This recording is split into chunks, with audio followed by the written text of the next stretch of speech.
হরি ওং রাম নাম, হরি ওং রাম নাম, হরি ওং রাম নাম, হরি ওং রাম নাম, হরি ওম রাম নাম, হরি ওম রাম নাম, হরি ওম রাম নাম, হরি ওম রাম নাম। হরি ওং রাম নাম, হরি ওং রাম নাম, হরি ওং রাম নাম, আমার নিত্যানন্দ রাম, আমার গৌর গুণধাম, হরি ওম রাম নাম, হরি ওম রাম নাম। আমার নিত্যানন্দ নাম গৌর গুণধাম, মাঝে বিরাম নিত্যানন্দ নাম। আমার নিত্যানন্দ রাম, হরি বল। আমার গৌর গুণধাম, হরি ওম রাম নাম, হরি ওম রাম নাম। হরি ওং রাম নাম, হরি ওং রাম নাম, হরি ওং রাম নাম, হরি ওং রাম নাম, গগন ভেদিয়া উঠিল ব্রহ্মনাম, হরি ওম রাম নাম, হরি ওম রাম নাম, হরি ওম রাম নাম। গগন ভেদিয়া উঠিল ব্রহ্ম নাম, হরি ওং রাম নাম, হরি ওং রাম নাম, হরি ওং রাম নাম, গগন ভেদিয়া উঠিল ব্রহ্মনাম, হরি ওম রাম নাম, হরি ওম রাম নাম, হরি ওম রাম নাম।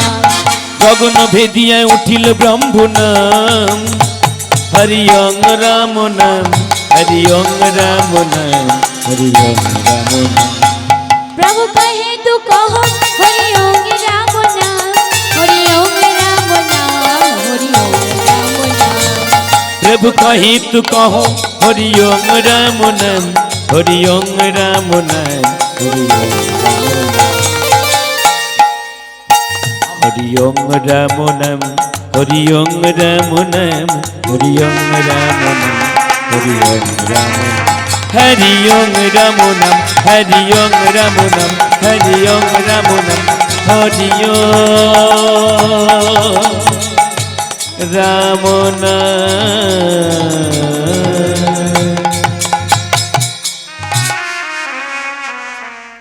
केशव माधव हे गिरिधारी, हे मुरारी,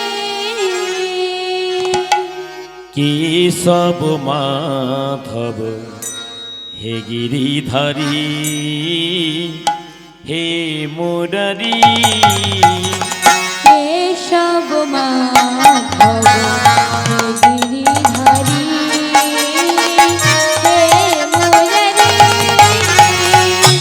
केशव माधव हे गिरिधारी, हे मुरारी, কত লীলা জানো তুমি, ও গো লীলাময়, সর্বশক্তিমান তুমি, ও গো কৃপাময়। কত লীলা জানো তুমি, ও গো লীলাময়, সর্বশক্তিমান তুমি, ও গো কৃপাময়। কত লীলা জানো তুমি, ও গো লীলাময়, সর্বশক্তিমান তুমি, ও গো কৃপাময়। কত লীলা জানো তুমি,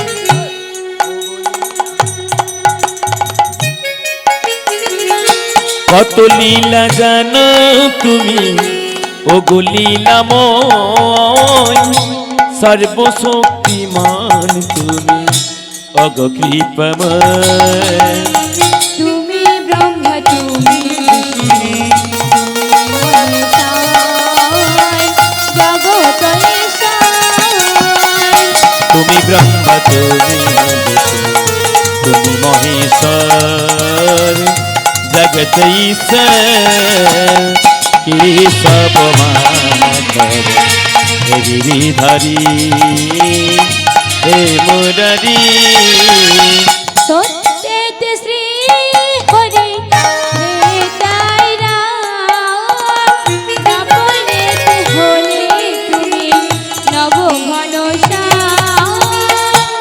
সত্যেতে শ্রীহরি প্রীতাই রাম দাপরিতে হলি তুমি নবঘন সত্যেতে শ্রী হরি ত্রেতায় রাম দাপরিতে হলে তুমি নবঘন সত্যেতে শ্রীহরি প্রীতাই রাম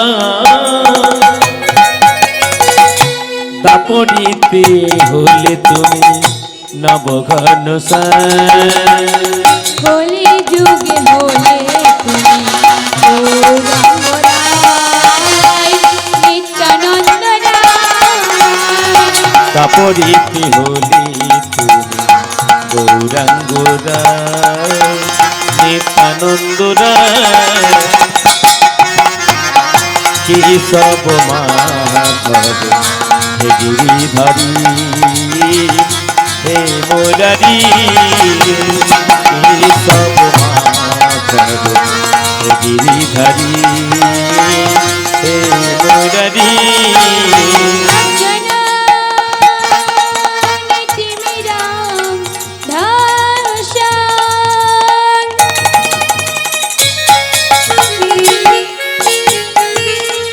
গণাং জনক শলাকায়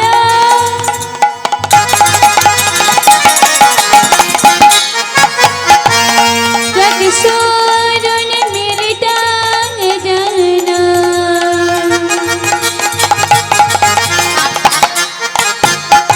তস্मै শ্রী গুরবে নমো নমঃ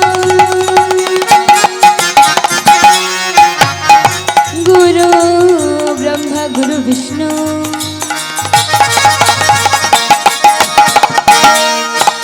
গুরু দেব মহেশ্বর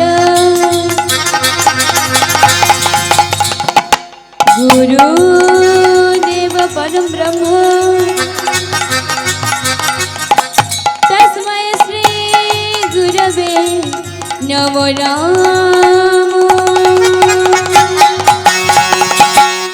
কেশব মাধব হে গিরিধারী হে মুরারি কেশব মাধব হে গিরিধারী হে মুরারি আজানো লম্বিত ভুজ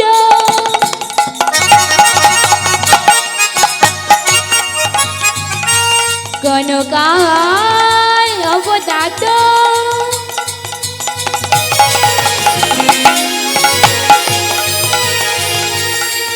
সংকীর্তনায় কপিতরা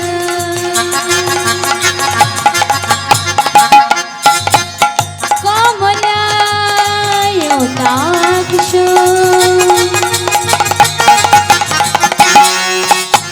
বিশাম্বর দ্বিজবর যুগ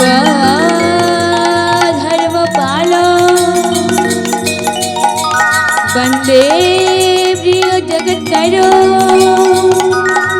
করুণায় অবদাত কেশব মাধব হে গিরিধারী হে মুরারি কেশব মাধব হে গিরিধারী হে মুরারি হে কৃষ্ণ করুণা সিন্ধু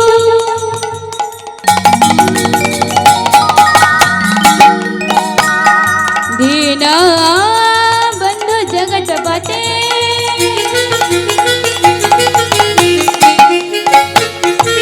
গোপেশ গোপিকা কান্ত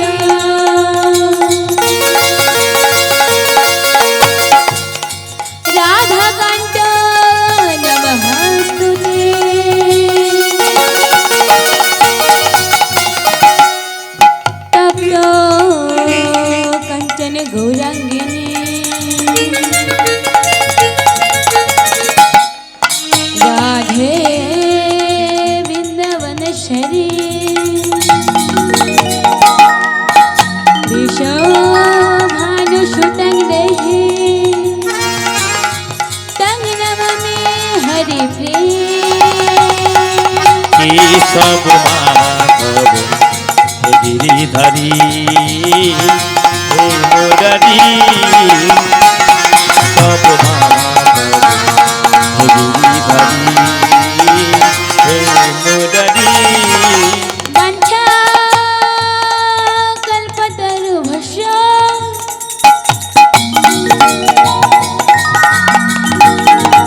কৃপা সিন্ধু ভয়ে বচ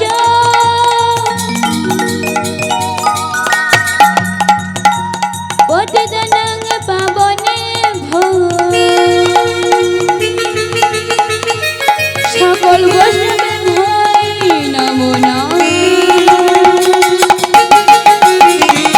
কেশব মাধব হে গিরিধারী হে মুরারি কেশব মাধব হে গিরিধারী হে মুরারি সকলে বৈষ্ণবে আমি করি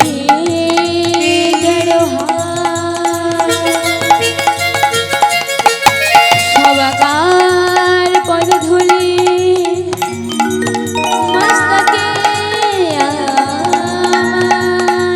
কেশব মাধব হে গিরিধারী হে মুরারি শ্রীগুণিতাই গৌর প্রেমানন্দে হরি হরি বল। গিরিধারী হে মুরারি কেশব মাধব হে গিরিধারী হে তা বাবা শাস্ত্রে বলেছে গুকার অন্ধকারচ্চ আর রুকার তাজ উচ্চতে। গু শব্দে অন্ধকার আর রু শব্দে আলো। যিনি আমাদের জীবনে অন্ধকার দূর করে আলোর প্রদীপ জ্বালিয়ে দিয়ে আমাদের এই দেহকে মার্জনা করে গোবিন্দের সাধন ভজনের উপযোগী করে তুলেছেন, তিনি হলেন আমাদের একমাত্র দয়াল গুরুদেব। আর তিনিই হলেন সাক্ষাৎ ভগবান। তাই শাস্ত্রে ভগবান বলেছেন, উপদেশ করি আমি গুরুর উপধরি, গুরুর উপধরি গুরুর উপদেশে লোকে যায় ভবতরি, যাই ভবতরি গুরুকে সাক্ষাৎ ধরে হেন করে মানে, হেন করি মনে সে আমার প্রিয় সর্বলোকে জানে।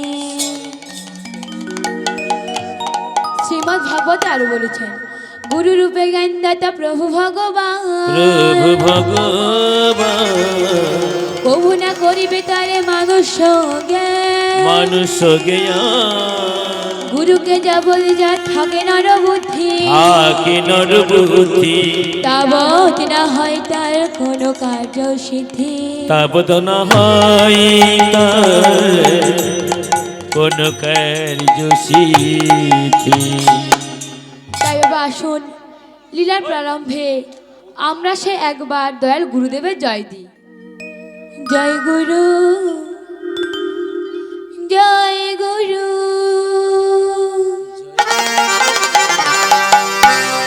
গুরুদেবের জয়। তুমি মাতা, তুমি পিতা, তুমি সর্বময়। জয় গুরু, জয় গুরু, গুরুদেবের জয়। তুমি মাতা, তুমি পিতা, তুমি সর্বময়। জয় গুরু, জয় গুরু, গুরুদেবের জয়। তুমি মাতা, তুমি পিতা, তুমি সর্বময়। জয় গুরু, জয় গুরু, গুরুদেবের জয়। তুমি মাতা, তুমি পিতা, তুমি সর্বময়। ত্রিভুবনে তুমি ছাড়া কে আছে আমার? ত্রিভুবনে তুমি ছাড়া কে আছে আমার? ত্রিভুবনে তুমি ছাড়া অগো আমার গুরু।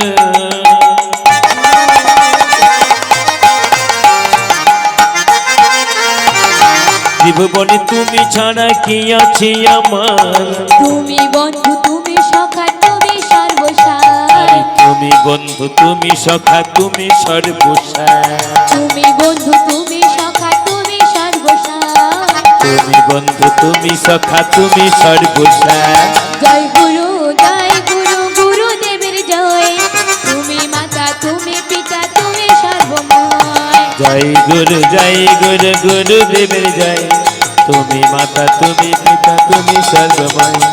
তুমি মাতা তুমি পিতা তুমি সর্বময়। জয় গৌর প্রেমানন্দে, হরি হরি বল। তুমি মাতা তুমি পিতা তুমি সর্বময়। তা হ্যাঁ গো মা, আমরা বড় ভাগ্যবান, এমন সাধের মানব জন্ম পেয়ে আজ এই মধুময় বৃন্দাবনে এসে বসেছি। এমন দিন হয়তো আমাদের জীবনে নাও আসতে পারে, তাই সংসারের সকল কাজকর্ম ফিরে যখন আজ এই মধুময় বৃন্দাবনে এসে বসেছি, তাহলে আসুন আমরা সবাই মিলে একসঙ্গে হাতে তাল দিয়ে গাইব। এই ভাই হরি নামে গাই, কৃষ্ণ নাম মধুর নাম। এসো ভাই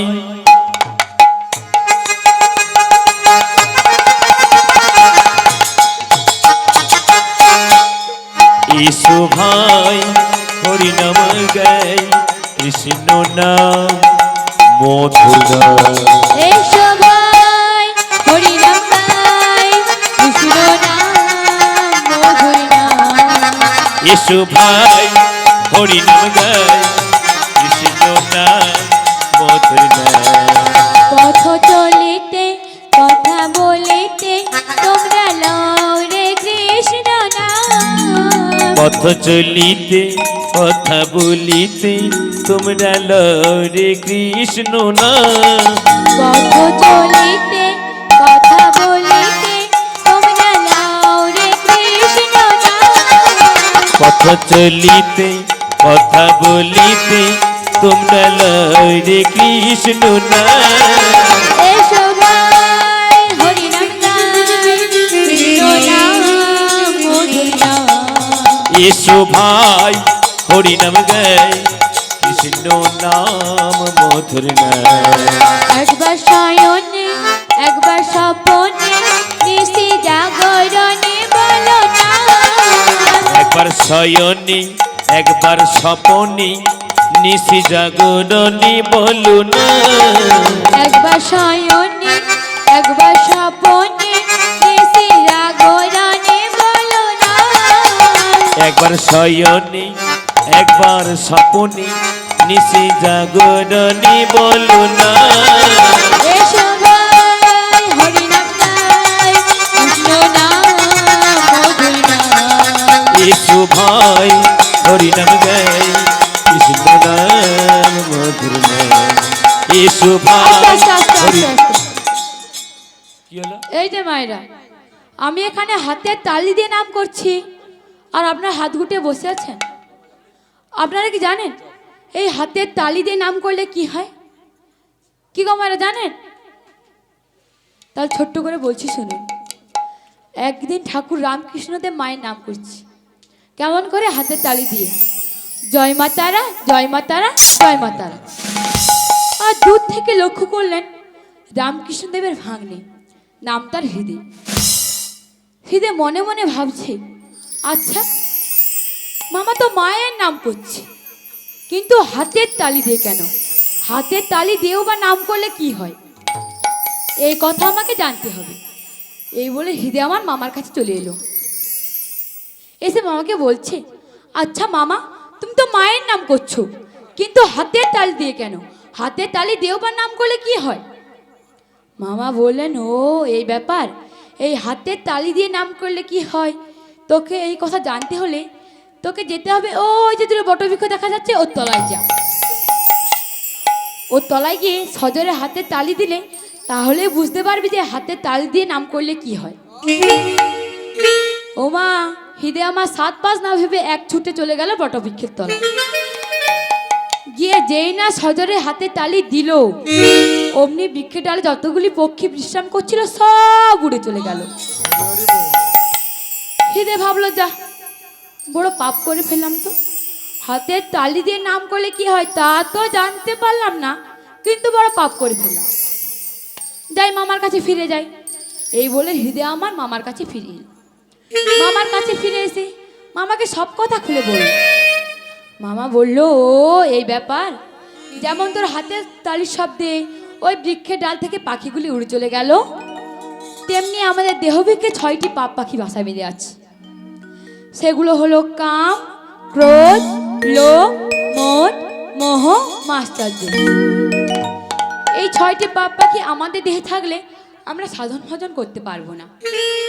তাই যদি একটু হাতের তালি দিয়ে নাম করি, ওই 6টি পাপ পাখি উড়ে চলে যাবে। কি গো মায়েরা, জানতে পারলেন তো হাতের তালি দিয়ে নাম করলে কি হয়? তাহলে আজকে যারা এই বৃন্দাবনে বসে আমার সঙ্গে হাতের তালি দিয়ে হরিনাম গাইবে, তাদের দেহ থেকে ওই 6টি পাপ পাখি উড়ে চলে যাবে। আর যারা দেবে না, ওই পাপ পাখিগুলো উড়ে এসে ওদের গায়ে বসবে। এবার দেবেন তো?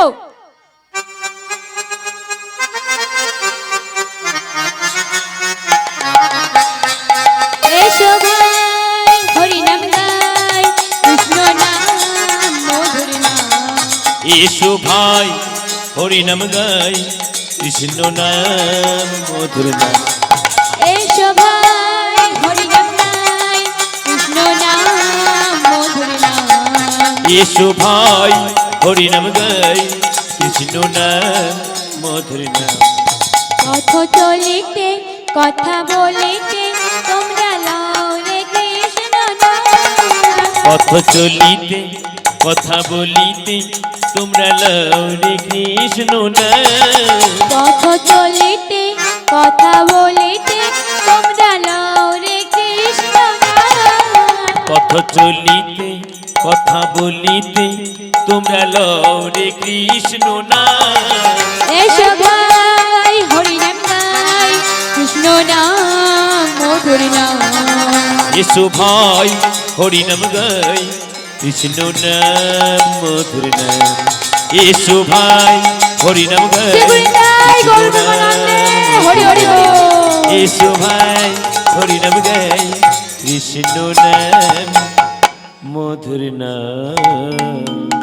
ভক্তই আমার মাতা পিতা, ভক্তই আমার গুরু, ভক্ত আমার গুরু।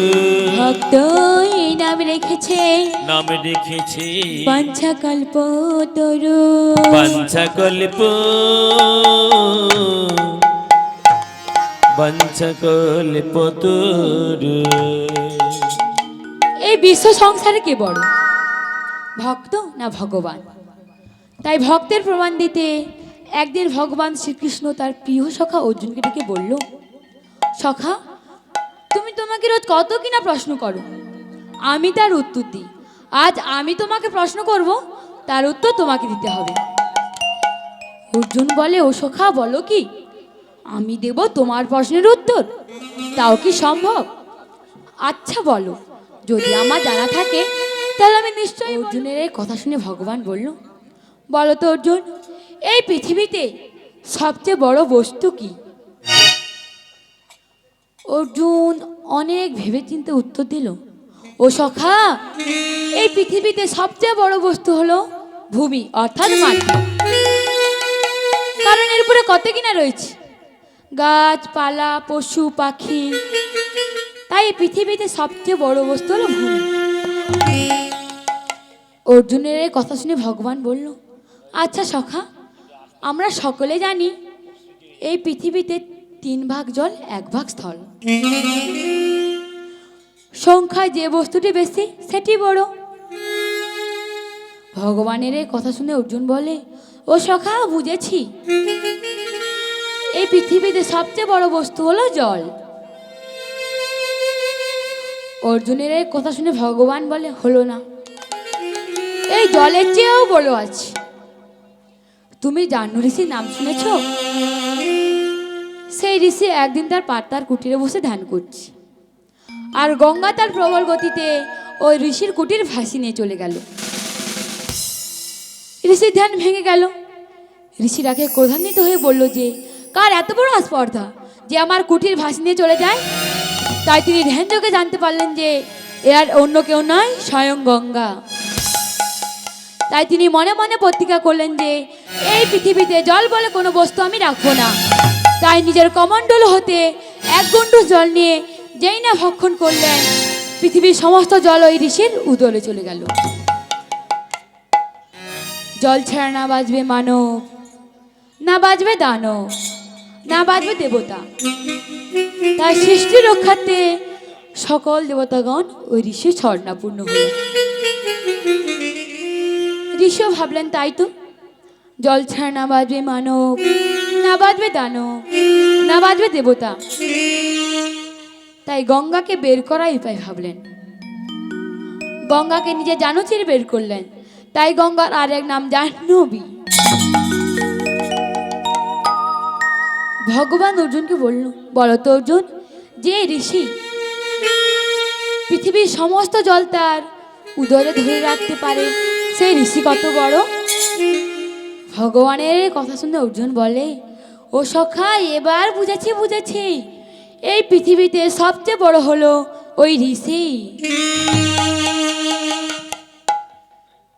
অর্জুনের কথা শুনে ভগবান বলে, অর্জুন, এবারও হলো না, এই ঋষির চেয়েও বড় আছে। আর এ কথা জানতে হলে আমাদের যেতে হবে সেই সত্যযুগে। সত্যযুগে ছিলেন বলি রাজা। রাজন দান ধ্যান করতে খুবই ভালোবাসতেন। তিনি তার দানের দ্বারা স্বর্গমর্ত পাতাল ত্রিভুবন জয় করে ফেলেছিলেন। তাই সেই বলিকে পরীক্ষা করবার জন্য ভগবান বেটে ব্রাহ্মণ বেশ ধারণ করে এসে বলিকে বললেন, ভিক্ষাং দেহি, ভিক্ষাং দেহি, ভিক্ষাং দেহি। রাজা বেরিয়ে এলো। বেরিয়ে এসে বলল, কে তুমি বেটের ব্রাহ্মণ, কি চাও? ব্রাহ্মণ বেশি ভগবান বললেন, রাজন, আমি তীর্থপাত ভূমি চাই। তা বেশ তো, তোমার যেখানে খুশি তুমি নিয়ে নাও। বলি রাজার এই কথা শুনে ব্রাহ্মণ বেশি ভগবান বললেন, রাজন, ওভাবে তো আমি দান নেব না। আমাকে দান দিতে হলে জল হাতে নিয়ে তীর্থ করতে হবে। এদিকে বলি রাজার গুরুদেব গুরু শুক্রাচার্য, তিনি ধ্যানযোগে জানতে পারলেন যে বলিদ্বারে ভগবান এসেছে বলিকে পরীক্ষা করবার জন্য। তাই তিনি বলির কাছে এসে বললেন, রাজা, তুমি আর যাই দান করো, ওই তীর্থভূমি দান করো না। গুরুদেবের এই কথা শুনে বলি রাজা বলল, গুরুদেব, আমি দান করতে বসেছি, আমি 1, 2, 3 বুঝি না, দান করতে বসেছি, দান দেব। এই বলে বলি কমণ্ডল হাতে নিয়ে যেই না জল হাতে নেবে, গুরু শুক্রাচার্য শিষ্যকে শেষ রক্ষা করবার জন্য মক্ষিকার রূপ ধারণ করে ওই কমণ্ডল নলে প্রবেশ করলেন। ওমা, জল আর পড়ছে না, কিন্তু ভগবান জানতে পারলেন যে এ গুরু শুক্রাচার্যই ঢুকেছে। তাই তিনি বলি রাজাকে বললেন, বলি রাজা, তোমার কমণ্ডল নলে ময়লা জমেছে, কুসখাচির খোঁচা দাও, আপসেই জল গড়িয়ে আসে। ভগবানের এই কথা শুনে বলি রাজা যেই না কুসখাচির খোঁচা দিলেন, অমনি গুরু শুক্রাচার্যের একটি চোখ অন্ধ হয়ে গেল। এই জন্য মায়েরা দেখবেন মাছের এক চোখ অন্ধ। জল হাতে গড়িয়ে এলো। সেই জল হাতে নিয়ে বলল, সত্য, সত্য, সত্য। যেই না বলি তিনি সত্য করলেন, ভগবান তার এক চরণ রাখলেন স্বর্গে ও এক চরণ রাখলেন মর্তে। তাই দেখে বলে অবাক হয়ে গেল, একে দেখছেন, এ তো সামান্য বেটে ব্রাহ্মণ নয়, আজ স্বয়ং ভগবান এসেছে আমাকে পরীক্ষা করবার জন্য। ভগবান বলিকে বললেন, শোনো হে বলি, তোমায় সরাসরি বলি, আর এক পা রাখো কোথা, জায়গা করো খালি। ভগবানের এই কথা শুনে বলি রাজা বলল, তোমার আর পাও নেই আর আমার জায়গাও নেই। বলি রাজার কথা শুনে ভগবান বললেন, কি, আমার পা নেই? সঙ্গে সঙ্গে নিজের নাভি হতে একটি পা সৃজন করলেন। তাই দেখে বলে অবাক হয়ে গেল, এ কি দেখছি আমি, এ তো সামান্য বেটে ব্রাহ্মণ নয়, আজ স্বয়ং ভগবান এসেছে আমাকে পরীক্ষা করবার জন্য। এই বলে বলি ভগবানের চরণখানা জড়িয়ে ধরে কাঁদছে। এদিকে বলি রাজা স্ত্রী বৃদ্ধা বলি এসে বলছে, স্বামী, তুমি কাঁদছো কেন? আজ স্বয়ং ভগবান এসেছে তোমাকে পরীক্ষা করবার জন্য। পরীক্ষা দেবে না স্বামী, তুমি দেবে না? আর সকলে বলে, প্রত্যেকের মস্তক নাকি একটি রাজত্ব হয়, তাই তুমি তোমার মস্তকটি বাড়িয়ে দাও। স্ত্রীর এই কথা শুনে যেই না বলি রাজা নিজের মস্তকটি বাড়িয়ে দিলেন, ভগবান তার তৃতীয় চরণের দ্বারা বলিকে পাতালে পাঠিয়ে দিলেন। ভগবান অর্জুনকে বললেন, বলো তো অর্জুন, যে ভগবান তার চরণের দ্বারা স্বর্গ মর্ত পাতাল ত্রিভুবন জয় করতে পারে, সেই ভগবান কত বড়? ভগবানের কথা শুনে অর্জুন বলে, ও সখা, বুঝেছি বুঝেছি, এই পৃথিবীতে সবচেয়ে বড় হলো ভগবান।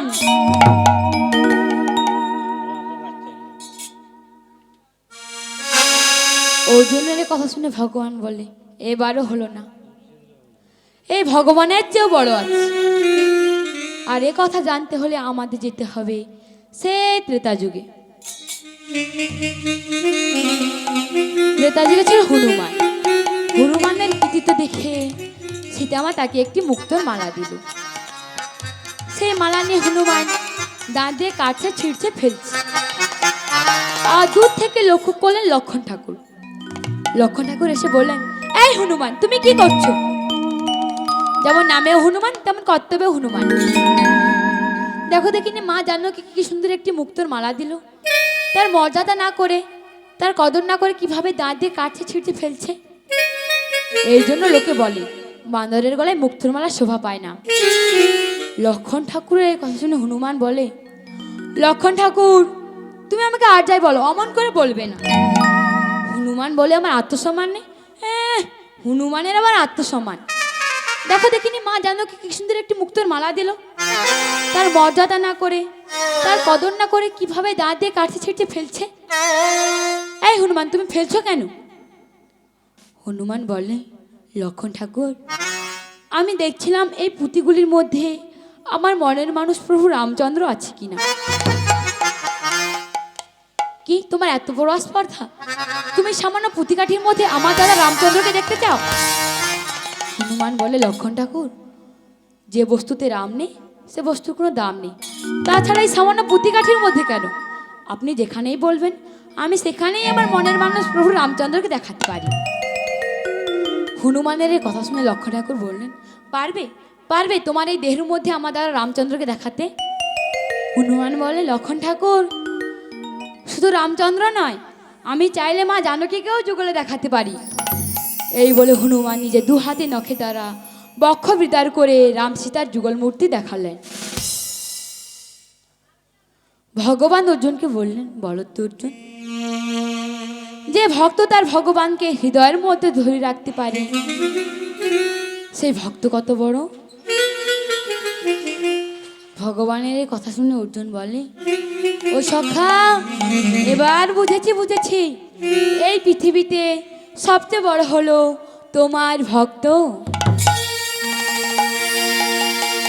তাই মা আসুন, আজ এমন একজন ভক্তের কথা আস্বাদন করব। কেউ বলে ভক্তের ভগবান, কেউ বলে পুত্ররূপে ভগবান, আবার কেউ বলে অগ্রদ্বীপের গোপীনাথ।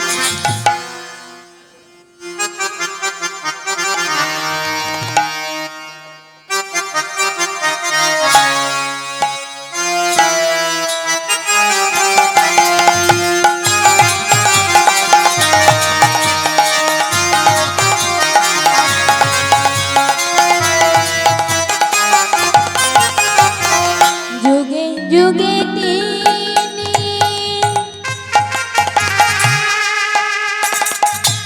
এসেছেন ধরায়, যুগে যুগে তিনি এসেছেন ধরায়, রাখিতে ভক্তেরি মান, রাখিতে ভক্তেরি মান, রাখিতে ভক্তেরি মান। যুগে যুগে তিনি এসেছেন ধরায়, যুগে যুগে তিনি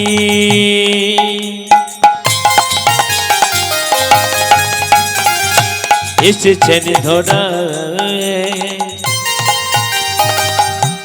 রাখিতে ভক্তেরি মান রাখিতে ভক্তেরি মান রাখিতে ভক্তেরি মান যুগে যুগে তিনি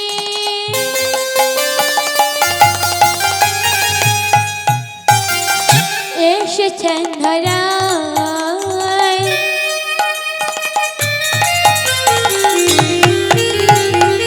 যুগে যুগে তিনি এসেছেন ধরায় রাখিতে ভক্তেরি মান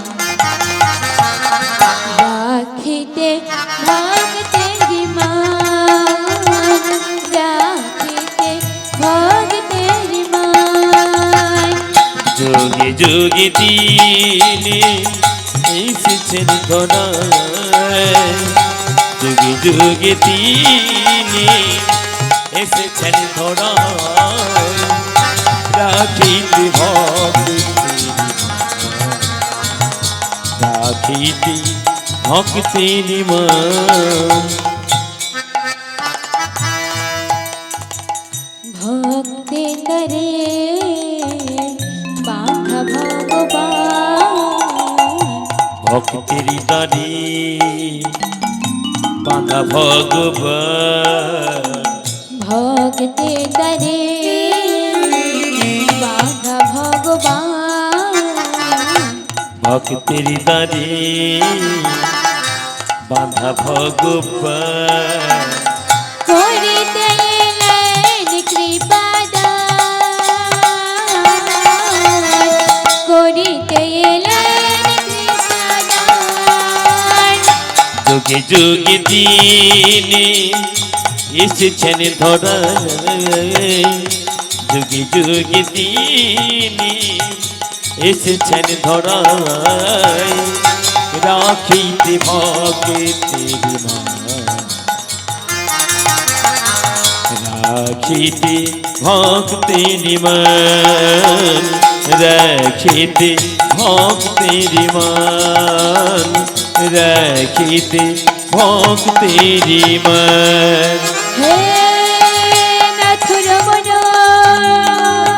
হে নাথ রমণ হে প্রিয়তম হে প্রিয়তম হে মহাভাবা কোথায় আছো কোথায় আছো একেবারে দেখা দাও দেখা দাও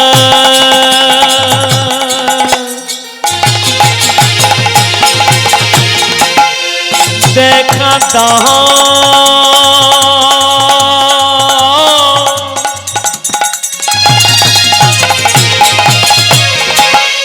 দেখা দাও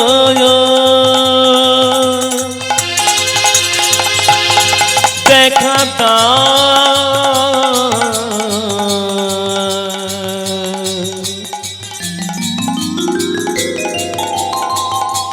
দেখা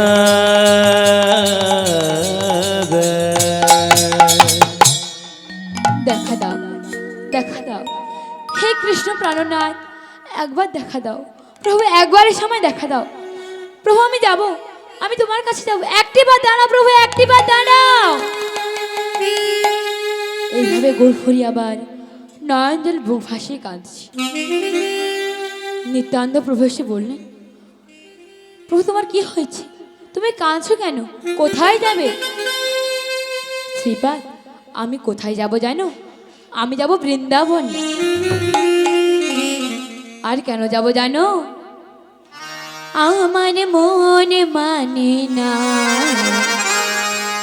যাব বৃন্দাবনে আমার মন মানে না যাব বৃন্দাবনে আমার মন মানে না যাব বৃন্দাবনে আমার মন মানে না যাব বৃন্দাবনে আমি নয়ন ভরে হেরব সদাই নয়ন ভরে হেরিব সদাই শ্রীনন্দের নন্দনে মোর মানে না যাব বৃন্দাবনে আমার মন মানে না যাব বৃন্দাবনে আমি বৃন্দাবনে গিয়ে কি করব জানো কি করবে গো হেরব শ্যাম কুণ্ড রাধা কুণ্ড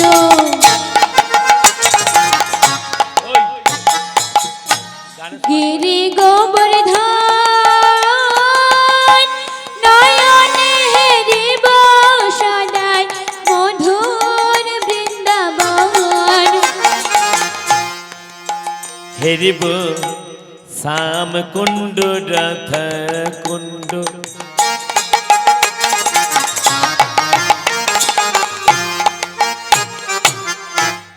গিরি গোবর্ধন নয়নে দিব সদাই মধুর বৃন্দাবন হেরিব শ্যাম কুণ্ড রাধা কুণ্ড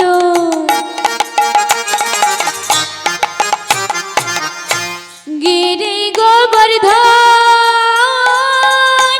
নয়নে হেরিব সদাই মধুর বৃন্দাবন হেরিব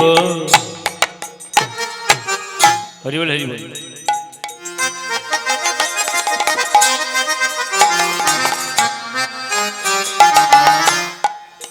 হেরিব শ্যাম কুণ্ড রাধা কুণ্ড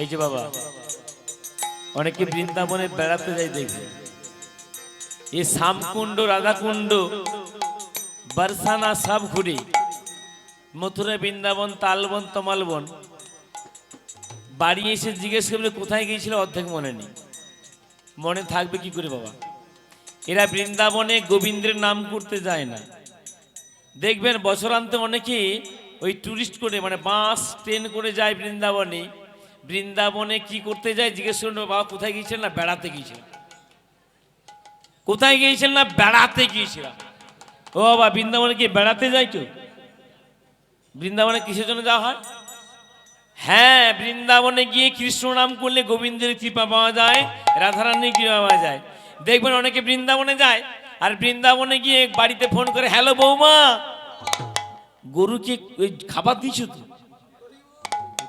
ও বৌমা প্রথমবারে ধনিয়া পাতার চাষটা ভালো হয়েছে এই যে বীজ বুনে দিয়েছে জল দিয়েছো তো এই দেখো বৃন্দাবনে গিয়েছে মনটা কোথায় আছে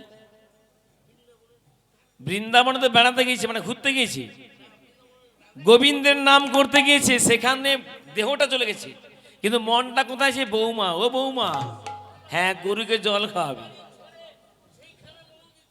তাহলে আগে মন এই যে আজকে বৃন্দাবনে সকল এটা বৃন্দাবন তো এই যে আজকে এই হরিবাসর করছি যেখানে হয় তুলসী কানন সেটা বৃন্দাবন যেখানে হরিনাম সংকীর্তন সেটা বৃন্দাবন আর যেখানে হয় আপনাদের মতো সাধুগুরু বৈষ্ণব কৃষ্ণ ভক্তের আগমন ও আবার সেটা মধুময় মধুর বৃন্দাবন তাহলে বৃন্দাবনে গিয়ে কি দেখতে হবে হেরিব শ্যাম কুণ্ড রাধা কুণ্ড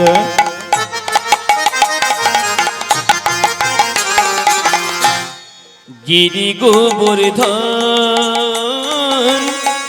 নয়নে দিব সদাই মধুর বৃন্দাবন হেরিব শ্যাম কুণ্ড রাধা কুণ্ড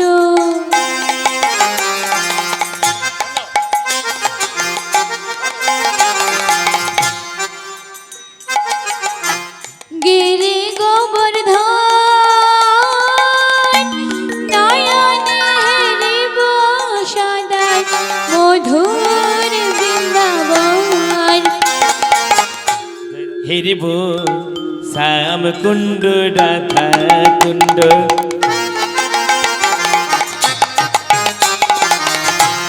গিরি গোবর্ধন নয়নে হেরিব সদাই মধুর বৃন্দাবন। আমি ব্রজের ধুলা মাখবো, আমি ব্রজে ধুলা মাখবো অঙ্গে। রাধা রাধা বলে মোর মানে না, যাব বৃন্দাবনে। আমার মন মানি না, যাব বৃন্দাবনে। আমি নয়ন ভরে হেরব সদাই, আমি নয়ন ভরি ফিরিব সদাই শ্রীনন্দের নন্দনে। মন মানে না, যাব বৃন্দাবনে। আমার মন মানে না, যাব বৃন্দাবনে। আমি যাব গো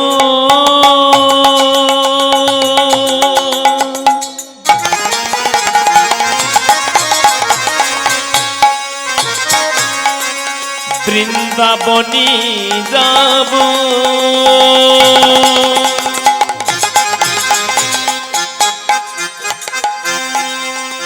আমি যাব গো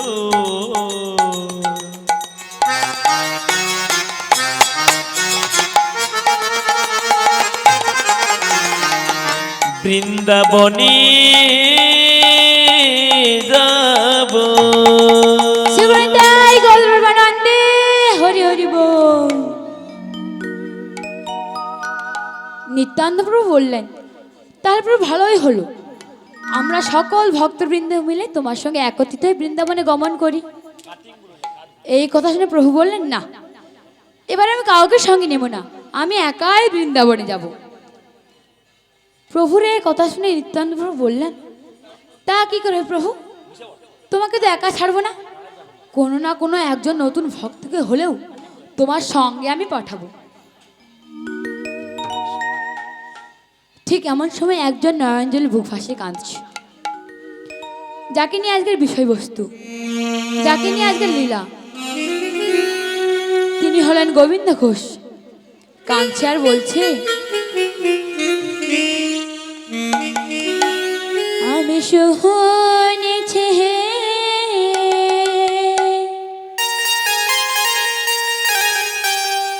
পতিত পাবন,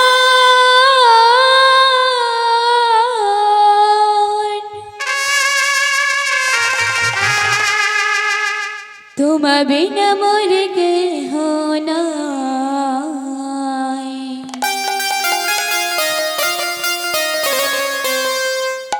দয়াল গৌরে নাম নামাই, সঙ্গেতে করে ও দয়া, দয়াল গৌরে নাম নামাই, সঙ্গেতে করে। আমি শুনেছি হে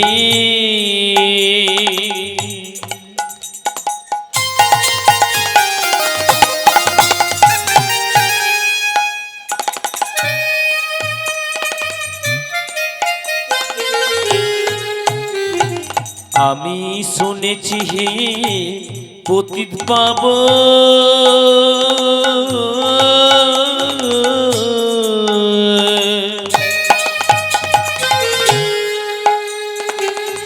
তোমা বিনা মন কেহ নাই। দয়াল গুরু নাও নায়া সঙ্গীতে করে। ও দয়াল দয়াল গুরু নাও নায়া সঙ্গীতে করে। আমি চারিদিকে দেখি শূন্য, তুমি হে পতিত পাবন, তুমি হে পতিত পাবন, আমায় দয়া করো।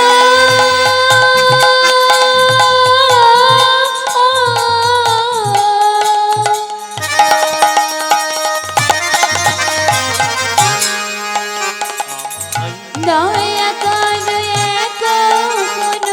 আমায় দয়া কখনো, ধন্য আমি জগতে, দয়াল গৌর নাও নামায়, যেতে করে ও দয়াল দয়াল গৌর নাও না আমার সঙ্গেতে করে ও দয়া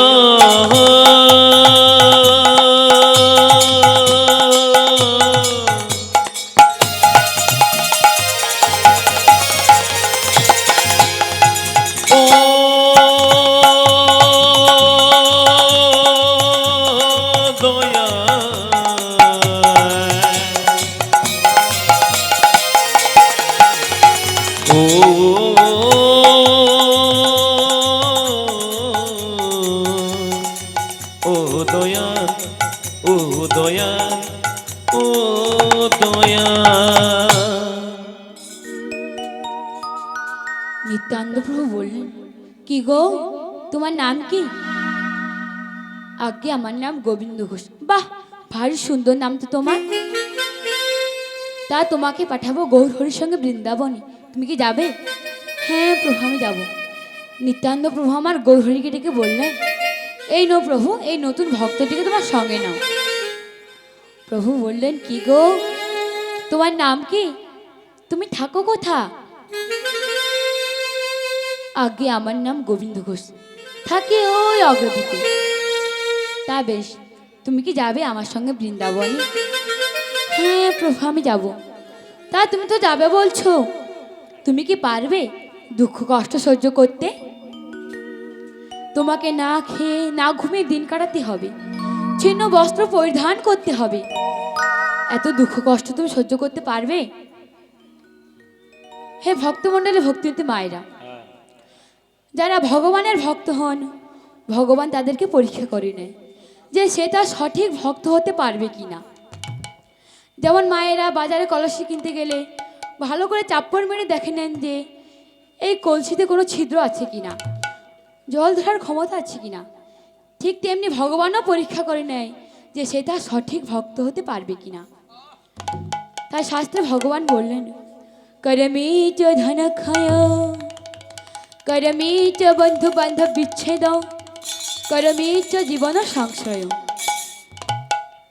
যারা ভগবানের ভক্ত হয়, ভগবান প্রথমে তার ধন সম্পদ কেড়ে নিয়ে পথের ভিখারি করে দেয়, তারপরে সেই ভক্তের আত্মীয় স্বজন কেড়ে নেয়, তারপরে সেই ভক্তের জীবন সংশয়ের মধ্যে ফেলে দেয়। তবুও যদি ওই ভক্ত ভগবানের নাম না ছাড়ে, ভগবান তার দাসের দাস হয়ে যায়। নিতাই গৌর হরি হরি বল।